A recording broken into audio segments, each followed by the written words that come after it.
Şimdi aldığımız kurban hisseleri genel merkezimize iletildikten sonra kurbanlar alınacak, vekaletleri alınacak, noter huzurunda sağlık kurallarına uygun olarak kesilecek ve bu kurban etleri kavurma yapılıp bu şekilde konserve haline getirilecek.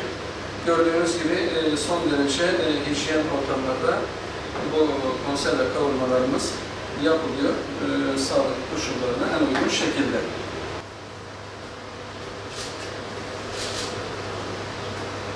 Ben güzel.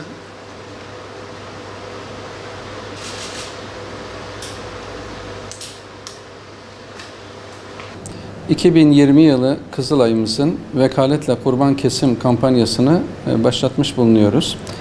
Türk Kızılay'ı 2007 yılından bu yana yürüttüğü kurbanda Kızılay modeliyle milyonlarca ihtiyaç sahibinin sofrasına kurban etlerini ulaştırıyor. Bu yılda önceki yıllarda olduğu gibi kurban döneminde hayırseverlerden gelen kurban vekaletlerinden elde edilen etler ülkemizin tamamında ve dünyanın farklı bölgelerindeki ihtiyaç sahiplerine ulaşacak. Kurban bereketini yıl boyu yaşatıyorsan hilal olsun Türkiye konseptiyle hazırlanan ve 1 ile 31 Temmuz 2020 tarihleri arasında yürütülecek olan vekaletle kurban kesim kampanyası ile dini vecibelerini yerine getirmek isteyen vatandaşlarımızın kurbanları İslami kurallara uygun olarak veteriner kontrolünde noter huzurunda kesilecek.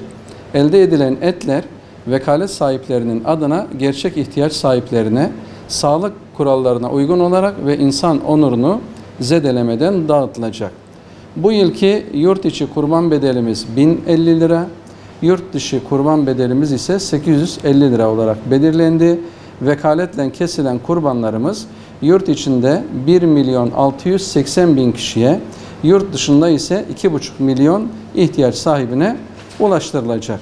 Kızılay modeliyle kurban etleri 850.000 adet konserve kavurmaya dönüştürülecek ve yıl boyunca ihtiyaç sahiplerinin sofralarını bereketlendirecek. Öncelikli hedefimiz doğal ve biyolojik afetlerden vatandaşlarımız üzerindeki etkisini hafifletmek olacak. Covid-19 pandemisi nedeniyle tüm dünyada zor bir yıl geçiriyoruz.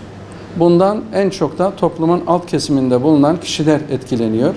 Milyonlarca kişi işini kaybetti bu durumdan ötürü. Gelirler azaldı.